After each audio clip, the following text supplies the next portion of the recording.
right, so we're gonna remove this piece of trim off of the A-pillar. It's just got one screw down here. Then it's gonna have a couple clips inside similar to what's on the trim for your windows, and we'll just slowly pull out evenly. It'll come right off. There's gonna be a whole bunch of butyl stuck down in there too. It's gonna all need cleaned out, but all right, got the screw taken out. Now down here at the bottom end, it'll move pretty freely. There's not a lot of butyl down there, but as you get up towards the top here, that's where more of it's been put in. It becomes a little harder to pull. I'm just, wiggling it and not putting too much pressure in any one spot until we get it broke free. And then it should come right out here. There, now we almost got it. You can see, actually I don't see the clips. Well, let's clean this up a little bit and see if I can find it. And I found one of them, right here. Not sure if it was ever actually on right, or if it just, as I was pulling it off, if it got kind of stuck up in there. There's one, should be one more. Well, I don't see another one. I'm starting to wonder if there's supposed to be two on each side, because the passenger side I've already taken off, painted, put it back on, and it had 3 on it. This one only has 1. I wonder if there's supposed to be 2 on each side, and messed that up sometime in the past. But if you guys know, if you've got T-tops and have taken that off, let me know how many clips you had on each one of those sides. Next, we got to take this metal trim piece off. This goes most of the way down, but not all the way down. There's going to be four screws to dig out of this butyl and adhesive. And just note that part of this goes up underneath this part of the trim. So you can see it goes back behind there, and then you pack full quite a bit of butyl all around back behind here when we go ready to put this back in. So I'll take that out and show you here in a second. And there's the 4 screws that came out. So with those out of the way, this should pull out fairly easily. Keep in mind, you've got this plastic little piece that's sandwiched in back behind. Try to take note of where it's at. I'm gonna actually put a couple marks on each end of it before I pull that out, so I know where it goes. All right, I got a little mark on each end, and I'm just gonna kind of pull away down here, just slowly pulling it out, trying not to bend anything.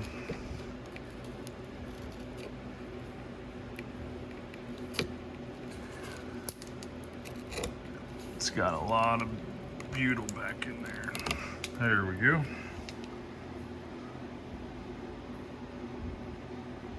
And there's the foam tape that we'll replace with what come with the kit. Now again, since this is an 87, there are certain T-top weather stripping kits based on the year. I think it's because of this dimension right here on the A-pillar. There's 3 different lengths. The 87, 88 is the longest of the 3. And you'll notice also on the door to body weather strip on mine, it goes all the way up to the top. I've read some articles, saw some videos. I think LMR video and CJ Pony Parts video both address that some years, or some cars within the same year, can have different layout. Maybe it depended on the person that was putting it together on the line, I don't know, but in some cases this gets cut off down here somewhere. In other cases it comes all the way up to the top. Now we have a whole lot of cleaning to do. Clean up all of this, pull all the butyl out, get all that cleaned up, get the rest of this cleaned up. Then I'm gonna paint all of that like I already have on the other side. What you noticed is I did one side, got quite a ways through that process. It's not all put back together yet, but I've test fitted the new stuff. I've cleaned everything up. I did all of that on one side first before tearing it off on both sides, just so I would have a reference to come look at the untouched side as I was putting other stuff back together. So there's pros and cons of doing one half first and the other half later, but I chose to do it that way just so I could see how it was supposed to be positioned. So next we'll take this channel off. And with these screws taken out, this should pry off as well. Again, quite a bit of butyl up in certain areas. It kind of keeps it stuck together. And then it will have that foam backed, or adhesive backed foam on it as well that we'll be replacing.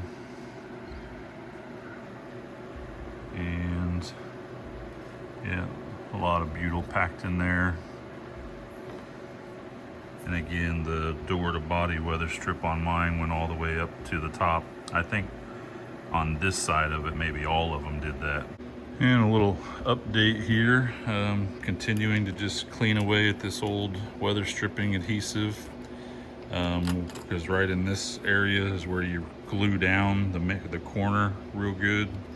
So to have a clean area, I'm trying to get as much of that off as I can, and then I'll hit everything. So definitely pay close attention to this inside lip, and then also the outside of that same lip with some Goo Gone or some type of adhesive cleaner, because this is the surface and where your headliner is going to get spray adhesive here and then wrap around this piece before you put in your weather stripping that goes all the way around in that channel.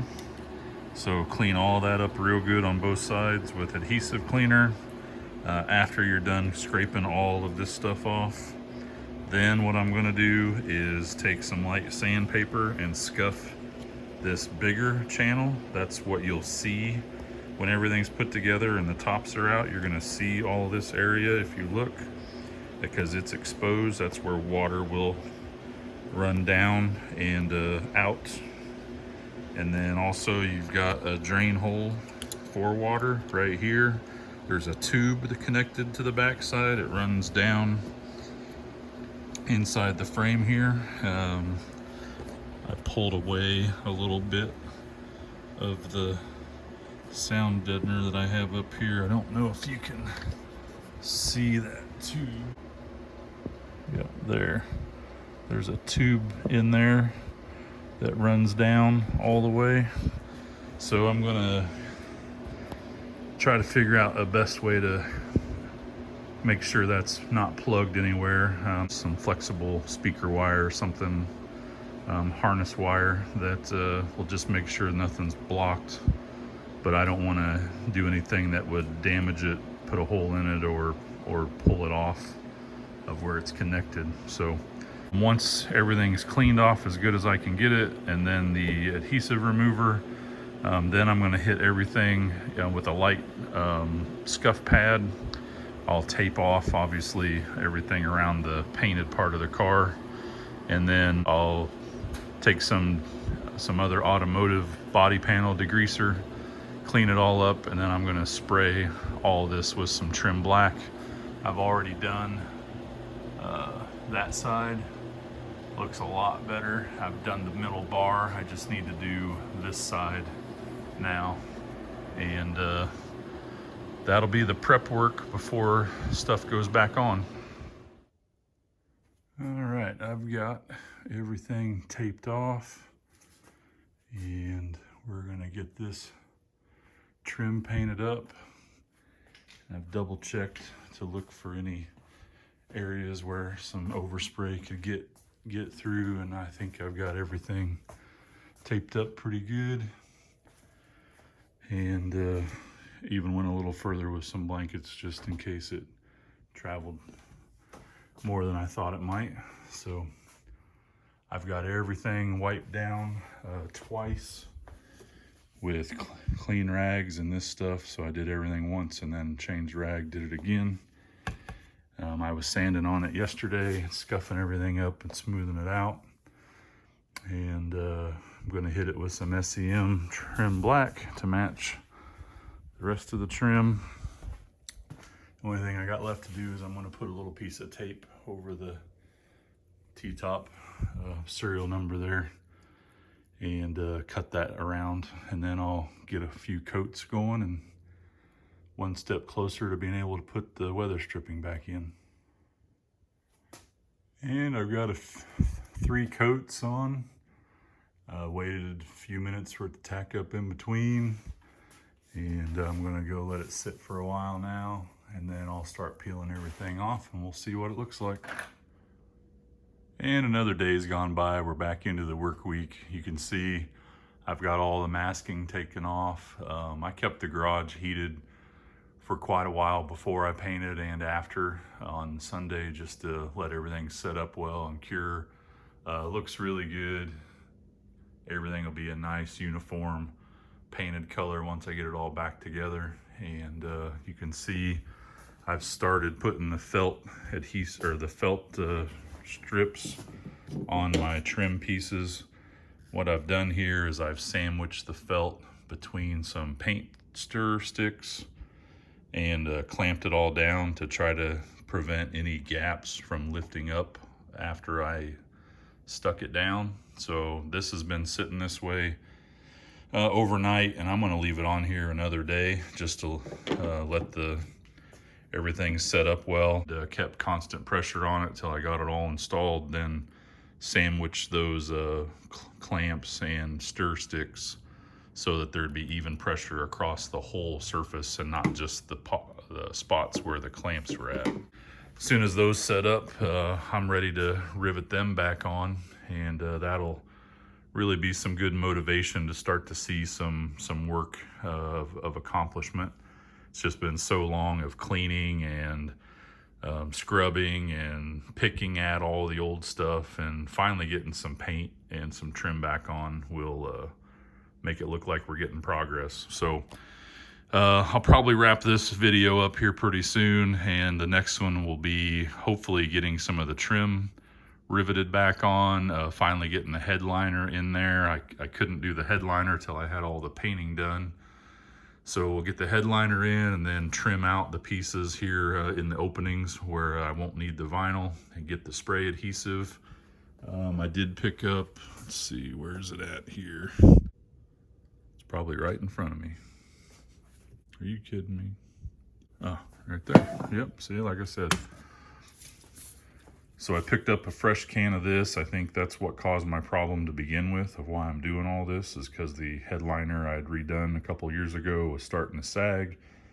I think that's because I used some spray adhesive I had for probably the last 10 or 12 years, and it just wasn't as effective anymore, probably. So got a brand new can of this, and that's what I'll use to get the new stuff installed, because once you get the headliner in place and mark out where to cut out material, you've got to fold it up over this first lip, spray adhesive all along the edge here and on the headliner, and then fold it up over nice and tight and bend it down over that lip all the way around. And then there's going to be a trim piece that sandwiches over top of it to hold it all in place. So you don't have to do the spray adhesive anywhere else, just in this area where it folds up over. So on both sides, of course.